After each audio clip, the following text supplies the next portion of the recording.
Hello student, नमस्कार। स्वागत करता हूं आप सभी का एक बार फिर से आपके अपने YouTube चैनल आरपीएससी अड्डा पर। और guys, cotton corporation of India के फॉर्म स्टार्ट हो चुके हैं।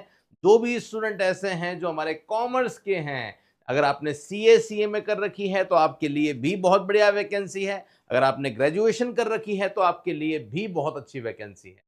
कौन कौन सी वैकेंसी है मैं पहले भी बात कर चुका हूं। फिलहाल आज हम बात करने जा रहे हैं एक ऐसी वैकेंसी जो कि कॉमर्स के स्टूडेंट्स के लिए है। बीकॉम जिन्होंने करा हुआ है उनके लिए जूनियर असिस्टेंट अकाउंटेंट की वैकेंसी निकली है। पोस्ट इसमें 40 है। फॉर्म इसके चल रहे हैं, आप फॉर्म भर देना। मैंने पहले भी इसका डिटेल वीडियो बनाया हुआ है।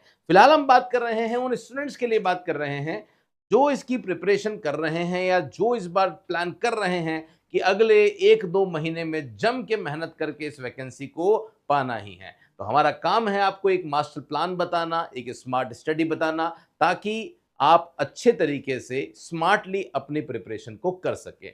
अब कभी भी कोई स्मार्ट स्टडी जब हम बना रहे होते हैं तो सिलेबस का रोल इसमें सबसे इंपॉर्टेंट होता है। तो मैं आपको बताऊंगा कि सिलेबस आपका क्या है और टॉपिक वाइज हम लोग विश्लेषण करेंगे कौन कौन से टॉपिक जो है वो आपके लिए इंपॉर्टेंट है, किस पर आप ज्यादा फोकस कर सकते हैं।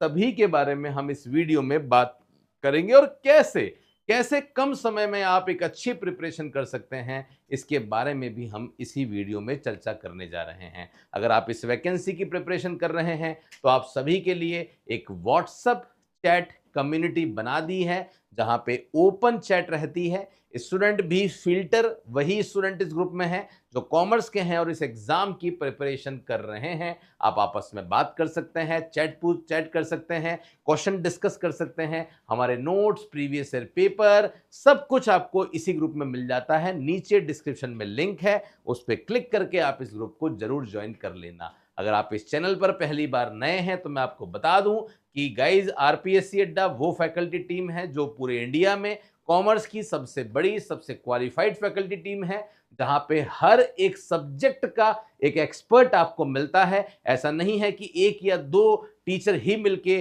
पूरा कॉमर्स जो है वो पढ़ा रहे हैं, जो कि इंडिया में आज की तारीख में जितने भी दूसरे प्लेटफॉर्म्स हैं वहां पे चल रहा है। और ये अलग अलग स्पेशलाइजेशन जब होता है, इसी की बदौलत आज तक कॉमर्स के क्षेत्र में 300 से ज्यादा गवर्नमेंट जॉब में सिलेक्शन हम लोग दे चुके हैं। यूजीसी नेट क्वालिफाइड स्टूडेंट्स का क्रैक हुआ है। मध्य प्रदेश में रैंक आई है। मध्य प्रदेश टैक्सेशन असिस्टेंट में फर्स्ट ग्रेड में तो मेरिट में टॉप 10 में से 6 स्टूडेंट जो है वो हमारे थे। उत्तराखंड असिस्टेंट अकाउंटेंट में तो कई सारे रिजल्ट हैं जिनको आप देख सकते हैं। तो कोई भी डाउट है तो यहाँ पे आप पूछ सकते हैं। मैं सीधा आपको लेके जा रहा हूँ सिलेबस पे कि जो हमारा सिलेबस है वो क्या है। पोस्ट नंबर 107 है, जूनियर असिस्टेंट अकाउंटेंट की पोस्ट है। ये मैं पहले भी आपको बता चुका हूं कि आपका जो एग्जाम है वो 120 मार्क्स का एग्जाम होगा। पहले आप लोगों को ये सोचना पड़ेगा कि कितना टाइम मिल रहा है और कितने टाइम में हमें वो क्वेश्चन जो है वो करने हैं। तो 120 ऑब्जेक्टिव एमसीक्यू मिलेंगे और 120 मिनट का ही हमें समय मिलने वाला है। 120 मिनट का समय है मतलब 2 घंटे का समय है। अब 2 घंटे में 120 एमसीक्यू करने हैं मतलब 1 घंटे में एटलीस्ट 60 एमसीक्यू करने होंगे, है ना। तो 1 मिनट में एक क्वेश्चन करना होगा। 120 क्वेश्चंस हैं, 120 मिनट में करने हैं, तो पर मिनट 1 क्वेश्चन का टारगेट हमें रखना है। उतनी एक्यूरेसी हमें रखनी पड़ेगी, उतना प्रैक्टिस हमें करना पड़ेगा, तभी जाके ये क्रैक होगा। और सेंट्रल गवर्नमेंट की जॉब है अपने आप में, तो इतना आसान नहीं होगा बट इतना मुश्किल भी नहीं है। आप एक सटीक सही तैयारी के साथ अगर आप चलते हैं, सिस्टमैटिक प्रिपरेशन करते हैं, तो आप इस एग्जाम को डेफिनेटली क्रैक कर सकते हैं। नेगेटिव मार्किंग डेफिनेटली होने वाली है। हर एक रॉन्ग क्वेश्चन पे आपका 0.25 नेगेटिव मार्किंग होती है। जैसे अगर आपने 4 क्वेश्चन गलत कर दिए तो बेसिकली वो 4 नंबर तो गए, नेगेटिव मार्किंग उल्टी होगी आपकी कितनी, 1 नंबर कट जाएगा अगर 4 क्वेश्चन गलत होते हैं तो 0.25 इंटू 4 के हिसाब से। ओके। और अगर हम यहां बात करते हैं एजुकेशन क्वालिफिकेशन, तो मैं आपको बता चुका हूं। अब आप देखिए यहां पे, यहां अगर आप देख रहे हैं, जैसा हमने बात करी भी है कि टोटल मिला के आपके पास में यहाँ पे 5 पार्ट है। पेपर नंबर 1 में आपका क्या आ जाता है, जनरल इंग्लिश आ जाता है। अब देखिए, जनरल इंग्लिश अपने आप में बहुत वाइडर सब्जेक्ट है, बट यहाँ स्पेसिफिक क्या क्या पढ़ना है इन्होंने हमें साफ बोल दिया। Articles, preposition, vocabulary, reading, comprehension और सिनोनिम्स, जंबल सेंटेंस एक्सेट्रा।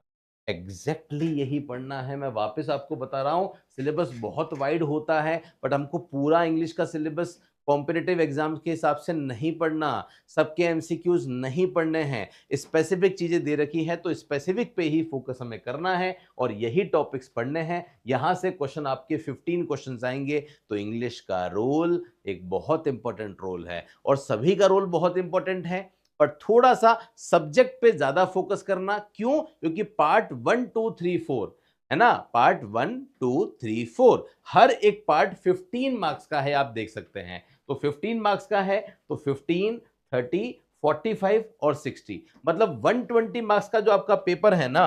अगर आप यहां पे देख के इसको ऐसे समझना चाहें तो आप इसे ऐसे समझ सकते हैं कि टोटल मिला के आपका जो पार्ट आपका रहने वाला है ना, आपके कितने एमसीक्यूज आने वाले हैं? तो 120 एमसीक्यूज आपके आने वाले हैं।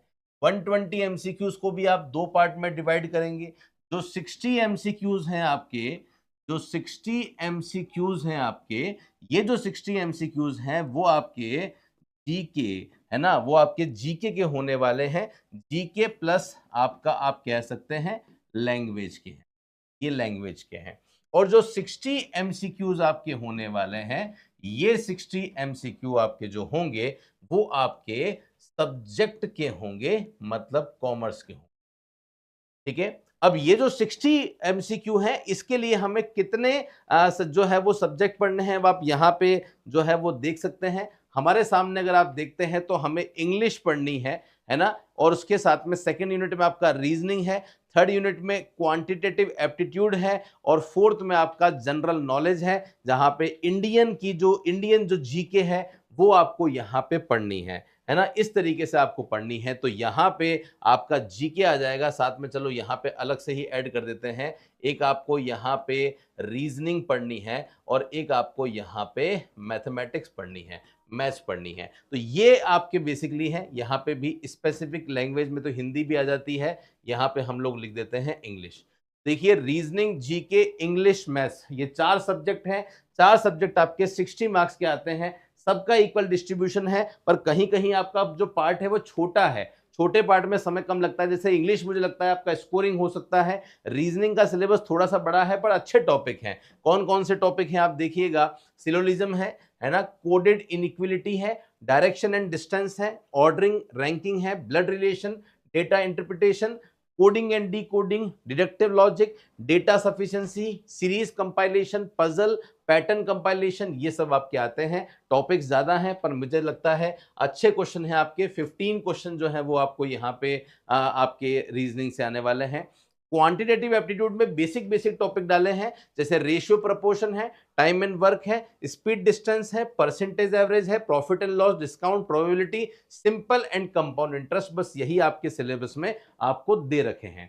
इसी के साथ में पेपर नंबर 4 में जनरल नॉलेज है, इसमें इंडियन ज्योग्राफी है, इंडियन ट्रेड, इकोनॉमी है, करंट अफेयर्स में वर्ल्ड, इंडिया सभी पढ़ना है। साइंटिफिक, अब देखो करंट अफेयर्स में इन्होंने क्या क्या दे दिया, स्पेसिफिक बोला है वर्ल्ड और इंडिया का पढ़ना है।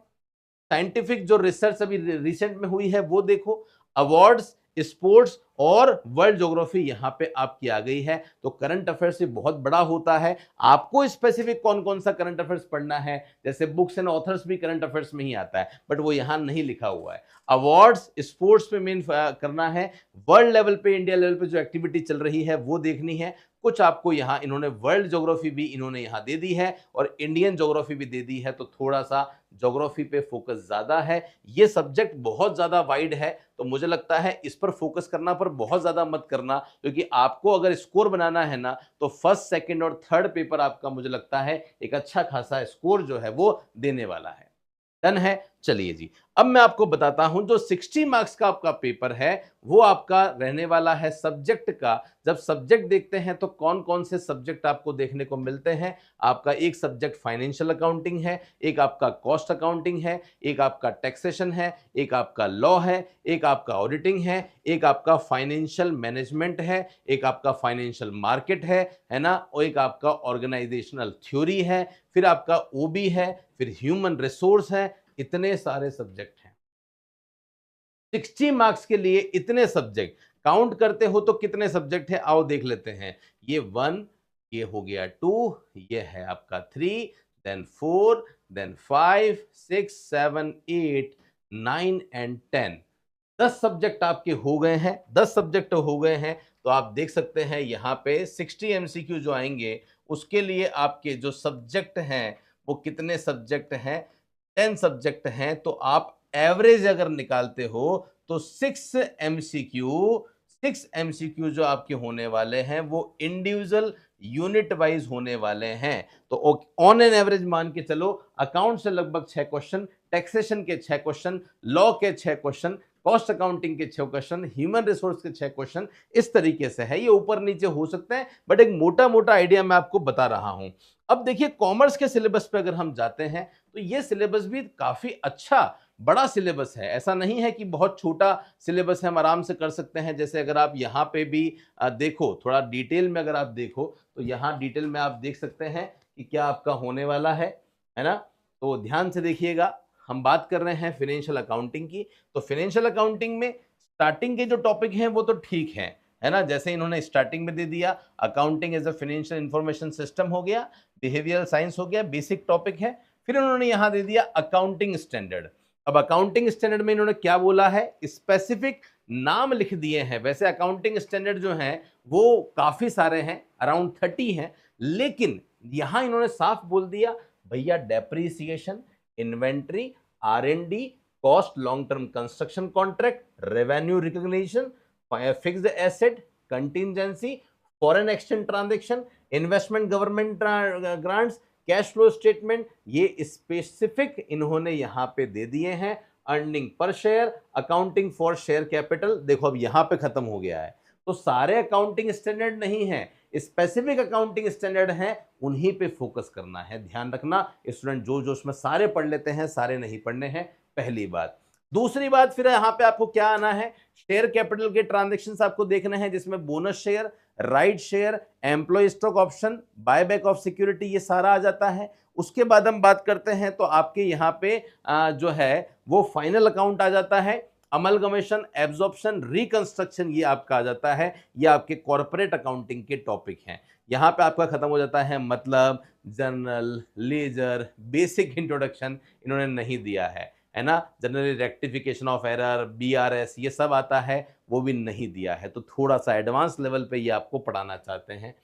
कॉस्ट की बात करते हैं तो कॉस्ट में बेसिक कॉस्ट तो हो ही गई है, बेसिक कॉस्ट के साथ में cost control, cost reduction, decision making कैसे करते हैं, मतलब प्रैक्टिकली जब आप पब्लिक सेक्टर अंडरटेकिंग में काम करेंगे तो कैसे कॉस्ट अकाउंटिंग की जाएगी, कॉस्ट रिडक्शन कैसे किया जाएगा, इनकम का मेजरमेंट कैसे किया जाएगा, जॉब कॉस्टिंग कैसे की जाएगी, प्रोसेस कॉस्टिंग क्या होती है, एबीसी कॉस्टिंग क्या होती है, प्रॉफिट रिलेशनशिप, मतलब टॉपिक वही डाले हैं जो प्रैक्टिकली आपको समझने हैं, सीखने हैं। अकाउंटिंग स्टैंडर्ड बेस होता है, पता होना चाहिए। एम्प्लॉय स्टॉक ऑप्शन डाला है, बोनस शेयर का ट्रीटमेंट क्या होगा, राइट शेयर का ट्रीटमेंट क्या होगा, कंपनीज का आपस में अमलगमेशन होता है, मर्जर होता है तो क्या होगा। आप देखो टॉपिक वही सारे हैं जो प्रैक्टिकली आपके काम आएंगे। और आगे आ जाओ, और क्या है आप देख सकते हैं यहाँ पे incremental analysis, differential costing is a tool of pricing है, प्रोडक्शन डिसीजन है। उसके बाद में आपका यहाँ पे टेक्निक आ जाता है। उसके बाद में यहाँ पे मेक और बाय डिसीजन है, शटडाउन डिसीजन है, स्टैंडर्ड कॉस्टिंग, मार्जिनल कॉस्टिंग तो आती ही है हमेशा, ये आपका आ जाता है। जब बात टैक्सेशन की करते हैं तो एज अ जूनियर अकाउंटेंट की बात करें, एज अकाउंटेंट आप बात करें तो आपको इनकम टैक्स का लॉ पता होना चाहिए। पांचों हेड में इनकम कैसे कैलकुलेट होती है, क्रॉस टोटल इनकम कैसे निकालते हैं, पर्सन को कौन कौन से रिडक्शन मिलते हैं, तो इनकम टैक्स की नॉलेज इन्होंने यहाँ पे जो है वो डाल दी है। और कुछ फीचर्स देखो वो लिखा हुआ है, बेसिक फीचर्स। अब स्टूडेंट यहाँ क्या गलती करते हैं, स्टूडेंट वेट को डिटेल में पढ़ना स्टार्ट कर देते हैं। हमने वेट के नाम से केवल 2-3 वीडियो ही आपको दिए हैं जो यहाँ पे डाले हैं, और यहाँ ये बोल रहे हैं basic features of service tax. मुझे लगता है इसकी आवश्यकता नहीं है, हमने इसकी रिकवरी के लिए आपको जीएसटी दे दिया है ना। अगर आप हमारे कोर्स में जाएंगे ना, अगर आप हमारे कोर्स में जाएंगे, जैसे जूनियर असिस्टेंट का जो कोर्स हमने बनाया रखा है, उस पर अगर आप जाते हैं, फीस भी हम बहुत कम चार्ज कर रहे हैं, 2999 है, क्योंकि सिलेबस बहुत ज़्यादा है। अभी आप देखिए 296 वीडियोस हमने आपके लिए डाल दिए हैं, ये यूनिट नंबर 5 के हैं। मैं टीम को बोल के आपको कॉम्प्लीमेंट्री भी जो है वो चीज़ें दे दूंगा, रीजनिंग, मैथमेटिक्स, इंग्लिश, ये हमारे पास में अवेलेबल हैं, ये आप सबको कॉम्प्लीमेंट्री दे दूंगा, उसके नाम से कुछ भी अमाउंट नहीं चाहिए। तो आप देखिएगा फाइनेंशियल अकाउंटिंग 133 वीडियोज़ हैं, कॉस्ट अकाउंटिंग में आप चीज़ें डलेगी, टैक्सेशन में 85 वीडियोज़ हैं, लॉज में 16 वीडियोज़ हैं, ये सब हमने डाल रखे हैं। और जो इनकम टैक्स की अगर हम बात कर रहे हैं ना, तो आप देखिए इनकम टैक्स तो बिल्कुल लेटेस्ट 2024-25 का चल रहा है, जो अभी लेटेस्ट इनकम टैक्स चल रहा है। ऐसा नहीं पुरानी रिकॉर्डिंग है तो पुरानी रिकॉर्डिंग जो है वो हम आपके लिए दे रहे हैं, बिल्कुल लेटेस्ट रिकॉर्डिंग कर रहे हैं, वही हम आपको प्रोवाइड कर रहे हैं। फिर आप देखिएगा सर्विस टैक्स मैंने नहीं डाला, क्योंकि आप जानते हैं सर्विस टैक्स अब अबॉलिश हो चुका है, उसकी जगह पे जीएसटी आ चुका है, तो जीएसटी के 35 वीडियोस डाल दिए हैं। और वैल्यू एडेड टैक्सेशन सिस्टम के 23 वीडियोस हैं, इनको भी मैं हटा के मेनली जो है वो आपकी केवल और केवल क्या डलवा दूंगा, केवल 2-3 वीडियो जो आपके बेसिक इंट्रोडक्शन है वही डालेंगे, उसके अलावा जो है वो नहीं डालेंगे। इस तरीके से हमने आपके सिलेबस जो है वो डिवाइड जो है वो कर रखा है। आगे आ जाइए, बिजनेस लॉज हैं, तो एज अ अकाउंटेंट आपको पता होना चाहिए कि कॉन्ट्रैक्ट जो है वो एक्ट क्या होता है, फैक्ट्री एक्ट कैसे काम करता है, प्रोविडेंट फंड कैसे काम करता है, ग्रेच्युटी एक्ट कैसे काम करता है। हर एक्ट से लगभग एक दो क्वेश्चन आएंगे, पर मुझे लगता है बेसिक ऊपर से ही चीजें पूछी जाएगी, बहुत ज्यादा डेप्थ में जाके मुझे नहीं लगता कि क्वेश्चन आपके आने वाले हैं। ऑडिट में भी देखिए, ऑडिट बहुत बड़ी होती है, इन्होंने जो फोकस किया है वो कंपनी ऑडिट पे ही मेनली जो है वो कर रखा है। फाइनेंशियल मैनेजमेंट में भी देखिए इंट्रोडक्शन आ गया है, देन उसके बाद में टूल्स ऑफ फाइनेंशियल एनालिसिस, कैसे फाइनेंशियल स्टेटमेंट को हम एनालिसिस कर सकते हैं, है ना, comparative, common size ratio, cash flow statement, ये सब बेसिकली आपके सिलेबस में है। कैपिटल बजटिंग, कैसे इन्वेस्टमेंट के डिसीजंस जो है वो आप कर सकते हैं, है ना। उसके बाद में process, procedure, appraisal methods, risk uncertainty, cost of capital कैसे कैलकुलेट करते हैं, फाइनेंशियल डिसीजन कैसे लेते हैं, कैपिटल स्ट्रक्चर कंपनी का कैसा होना चाहिए, उसकी थियरीज अलग अलग क्या है, मैक्सिमम इक्विटी इशू करनी चाहिए, डिवेंचर इशू करना चाहिए, ये सारी चीजें हैं। डिविडेंड डिसीजन कैसे लिया जाता है, वैल्यूएशन फर्म, है ना, ये सब, वर्किंग कैपिटल क्या कैसे निकालते हैं, ये सब चीजें आपको दे रखी है।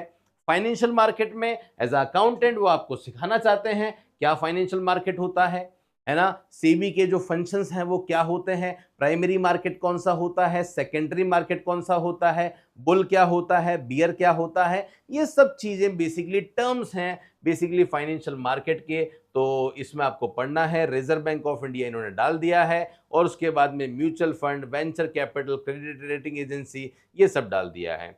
ऑर्गेनाइजेशनल थियरीज में आपको यहाँ पे थोड़ा सा इकोनॉमिक एनवायरनमेंट के साथ जुड़ा है, और कुछ जो थियरीज हैं ऑर्गेनाइजेशन की, क्लासिकल, नियो क्लासिकल, ये सब आपको दे रखी है, तो थ्योरीज को ऊपर ऊपर से आप लोग यहाँ पे पढ़ लेना। ओके, फिर आप आते हैं ओबी पे, तो ओबी में कुछ स्पेसिफिक अप्रोच जो है वो इन्होंने यहां दे रखी है, आप देखिएगा, ये आपके मीनिंग हो गया है। देन उसके अंदर परसेप्शन स्पेसिफिक लिख दिया, परसेप्शन पढ़ के जाओ, मोटिवेशन पढ़ के जाओ, वर्क लाइफ पढ़ के जाओ, सर्कल्स में इन्होंने यहाँ पे बोल दिया है ये ही पढ़ना है, transaction analysis, organisation effective, management of change, यही आपको पढ़ना है। फिर आपका ह्यूमन रिसोर्स का सिलेबस है, इसमें भी स्पेसिफिक टॉपिक आपको दे रखे हैं। तो मेरे हिसाब से ये सिलेबस आपको आइडिया लग गया होगा कि सिलेबस में क्या पढ़ना है, कैसे पढ़ना है, हर टॉपिक को ऊपर ऊपर से जो है वो निकालना है। बेसिक आपको नॉलेज होनी चाहिए, तभी आप इस एग्जाम को क्रैक कर सकते हो। बहुत ज्यादा डेप्थ लेवल में जाओगे, सिलेबस कंप्लीट नहीं होगा। जब सिलेबस नहीं होगा तो प्रैक्टिस कहां से करोगे? तो जल्दी जल्दी गो थ्रू करके आप क्या कर सकते हैं, इस सिलेबस को कंप्लीट करें, फिर आप एमसीक्यू करें। हम भी कोशिश कर रहे हैं ज्यादा से ज्यादा प्रैक्टिस के लिए आपको एमसीक्यू हम दे सकें, ताकि आपकी प्रैक्टिस बहुत अच्छी तरीके से हो सके। ओके गाइस, तो मेरे हिसाब से ये सेशन आप सभी के लिए बहुत बढ़िया इफेक्टिव रहा होगा। मैंने डिटेल बता दी है। इस कोर्स से संबंधित कोई भी डाउट है, समस्या है, तो इस नंबर पे कॉल या मैसेज करके आप अपनी इंक्वायरी को जनरेट कर सकते हैं। जैसा मैं बता चुका हूं कि कोर्स तो दोनों के ही लॉन्च हो चुके हैं, इसका भी कोर्स आ चुका है, इसका भी कोर्स, दोनों के ही कोर्स आ चुके हैं। मात्र 2999 में आपको जो कोर्स है हमारा ये अवेलेबल हो रहा है, जहां पे बेस्ट बाइलिंगुअल कोर्स है, नोट्स मिल जाएंगे, एमसीक्यूज मिल जाएंगे, सब कुछ आपको अवेलेबल होने वाला है। ओके गाइज, और बाकी हमने आप सभी के लिए जो टेलीग्राम चैनल बना रखा है, जहां पे रेगुलर बेसिस पे आपके सिलेबस के हिसाब से क्वेश्चंस हम लोग हर दिन 10 क्वेश्चन आपकी प्रैक्टिस के लिए डालते हैं, ताकि घर बैठे भी आप अपनी प्रिपरेशन को कर सकें। उसका भी लिंक आपको नीचे डिस्क्रिप्शन में ही दे रखा है। अगर आप कॉमर्स के स्टूडेंट हैं तो इस वीडियो को जरूर देखिए, शेयर कीजिए, इस चैनल को सब्सक्राइब कीजिए, ताकि एक भी इंपॉर्टेंट वीडियो आपसे मिस ना हो। फिलहाल के लिए ले रहा हूं आप सभी से विदा। यह सेशन कैसा लगा जरूर आप बताइएगा, और मिलता रहूंगा मैं कुछ ऐसे ही इंपॉर्टेंट इंटरेस्टिंग वीडियो के साथ। तब तक के लिए धन्यवाद। जय हिंद, वंदे मातरम, बाय बाय।